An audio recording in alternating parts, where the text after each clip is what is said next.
Hello everyone, आप सभी का गोयला क्लासेस में मैं वेलकम करती हूँ। तो आप सभी का आज अच्छा पेपर हुआ होगा, नहीं भी हुआ तो कोई बात नहीं, एक रास्ते बंद होते हैं, 1000 रास्ते खुल जाते हैं। तो देखते हैं आज के जो सवाल जो आए उसमें इकोनॉमी के कितने क्वेश्चंस आए और हमने कौन से आपको कराए थे। अगर आपने हमारे यूट्यूब वीडियोस भी देखे होते तो भी आपका आसानी से क्लियर हो जाता, राइट। ये देखते हैं, आपको हम ये भी दिखाएंगे कि हमारे जो बच्चों ने कोर्स लिया उनका क्या रहा, उनसे क्वेश्चंस क्या आए हैं और हमने जो यूट्यूब पे कराए हैं वो कौन से हैं, राइट। तो देखिए, आप सभी को मालूम है कि हम SCS जो है मेंस की तैयारी करा रहे थे। आपके पास एक क्वेश्चंस डेली आता था सारे एक सब्जेक्ट्स के, तो उसी में से क्वेश्चंस देखेंगे इकोनॉमी के। इस प्रकार से आपको पॉलिटी, हिस्ट्री, ज्योग्राफी सबके एनालाइज आपको मिल जाएगा, आप देख सकते हैं। तो देखिए, जैसे कि मैंने आपको बताया था कि वेट आया मतलब ये अब इसका कोई भी अस्तित्व नहीं रहा, तो हम वेट का अब करंट सिनेरियो में कोई वो नहीं है कि वो पूछेंगे। तो इसी से वेट से रिलेटेड मैंने आपको उस क्लास में बोला भी था कि वेट नहीं आएगा, अब आएगा GST। आप GST को करके जाए, पक्का ये क्वेश्चन आएगा। और देखिए ये आ चुका है, राइट। गेम चेंजर बताया हुआ है, कैसे इसमें फीचर्स आपने बताना है कि कैसे आया है जो GST है उसमें गेम चेंजर, इकोनॉमी में क्या बदलाव हुए हैं। तो सबसे पहले मैंने आपको बताया था सर्वे से आपने डाटा लिखना है कि अगर हम डाटा देखें तो गवर्नमेंट की सबसे ज़्यादा रेवेन्यू कहाँ से आती है, GST से आती है। तो इस प्रकार से आप डाटा लिखते हुए, और ये देखिए हमने आपको सब कुछ बताया। यहीं पे ये रिफॉर्म ही तो बताना है कि क्या रिफॉर्म, क्या चेंजेस आए। तो मैंने आप सबको पॉइंट्स बताए थे।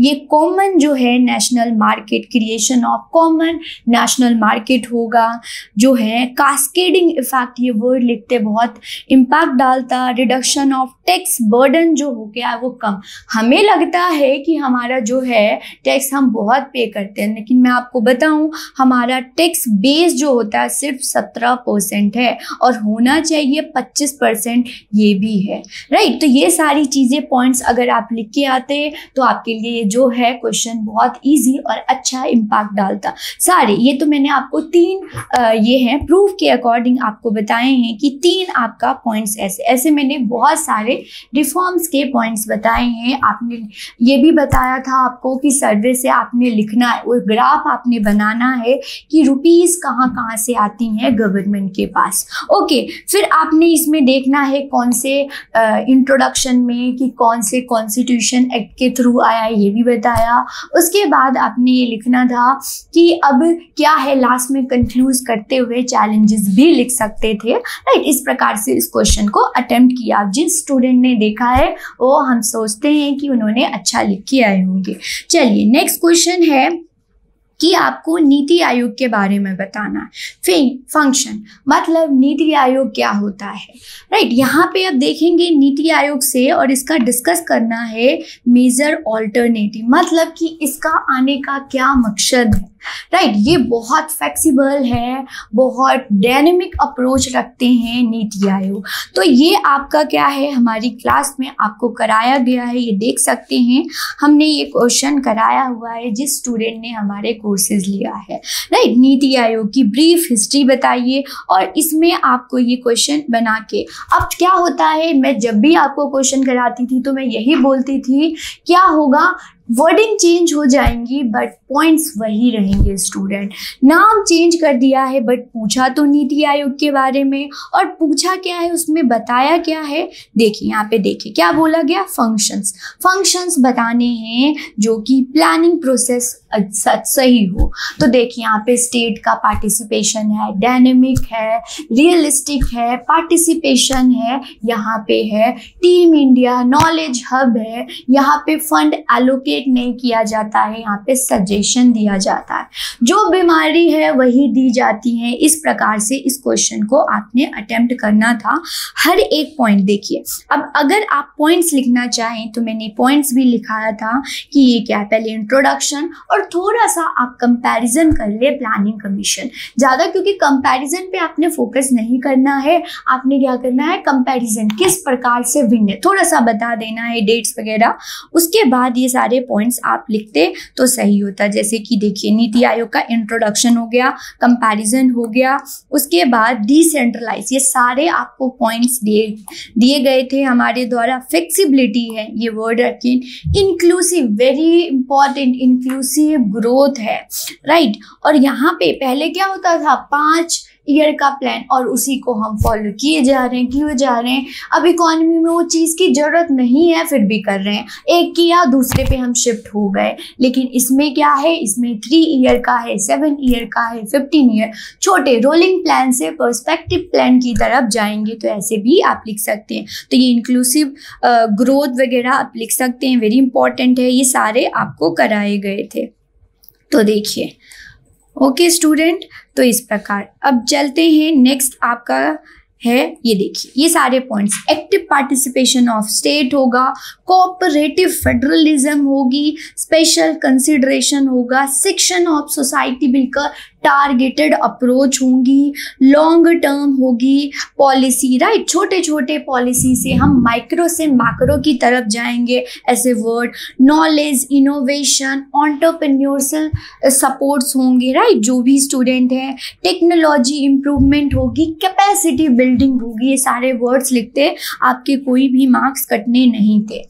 अब बात करते हैं, G20 से सवाल आया है, तो ये भी हमने एक्सटर्नल इकोनॉमी में बात करी थी।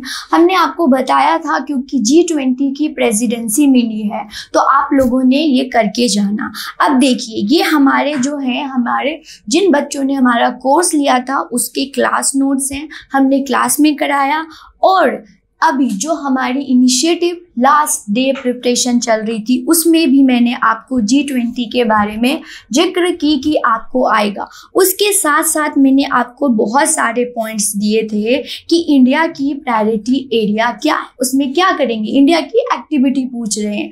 आप यहाँ पे स्लोगन कोड करके आएंगे, इंडिया क्या क्या कर रहा है, क्या सिनारियो हैं, चैलेंजेस भी मैंने आपको बताया था कि आप ये सारे पॉइंट्स लिख सकते हैं क्योंकि बहुत ज़्यादा इम्पॉर्टेंट था। तो ये देखिए, जो सवाल आपको बताए गए थे वही।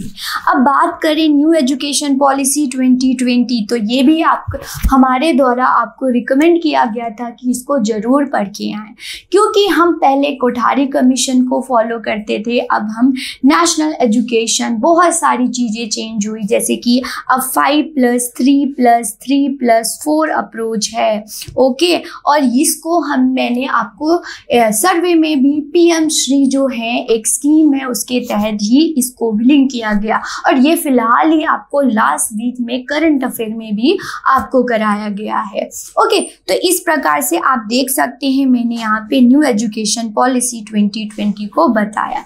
PM श्री जो है स्कूल है, जो कि मैंने आपको बोला भी था, PM श्री आपके प्रीलिम में आ गया है तो मेंस में भी आ सकता है, तो इसको पढ़ के जाएंगे। तो देख रहे हैं कि आपको किस प्रकार से हमारे जो गोयला क्लासेस में जो टीचर्स फैकल्टी आपको बताती हैं, उसी प्रकार से क्वेश्चंस आए हुए हैं, राइट। अब जो स्टूडेंट टारगेट कर रहे हैं 2020, उनके लिए एक इंफॉर्मेशन है कि वो हमारे फाउंडेशन कोर्स को लॉन्च कर सकते हैं, बहुत इंपॉर्टेंट होने वाली है। और आप देख भी रहे हैं किस प्रकार से हम जो सवाल करते हैं, कराते हैं, वही वो आ रहे हैं। तो देखिए, यहाँ पे आपको ऑप्शनल, मतलब कि सिर्फ GS नहीं और सिर्फ ऑप्शनल नहीं, आपको कंबाइंड भी पढ़ाएंगे बेसिकली। तो आपको कंबाइंड लेना चाहिए। आप दो ऐसे करोगे तो आपकी क्या होगी, स्टैटिक अप्रोच नहीं बन पाएगी, राइट। तो आप एक, मतलब कि हम आपको उंगली पकड़ा के आपके मंजिल तक लेके जाएंगे, ये बात है। तो यहाँ पे ऑप्शनल भी है प्लस GS भी है, जो कि 24,999 में आपको कॉस्ट पड़ेगी। अब दोनों कंबाइन लेना चाहते हैं तो वो आपको 39,999 में आपको पड़ेगा। ये चीज़ आपने याद रखनी है। ये कुछ हमारे प्रीवियस रिजल्ट हैं, जो कि इस बार जो रिजल्ट है वो आपको आगे देखने को मिलेगा। तो देख रहे हैं आप किस प्रकार गोयला क्लासेस के रिजल्ट्स जो भी हर ईयर में आते हैं, राइट। ये जो हमारे इनिशिएटिव, मतलब आप हमारे टेलीग्राम चैनल को जरूर ज्वाइन करें, सारी इंफॉर्मेशन यहाँ पे आपको प्रोवाइड की जाती है, राइट, ओके। तो आज के लिए इतना ही। ये जो है सिलसिला जारी रहेगा, आप गोयला क्लासेस के साथ बने रहे। धन्यवाद।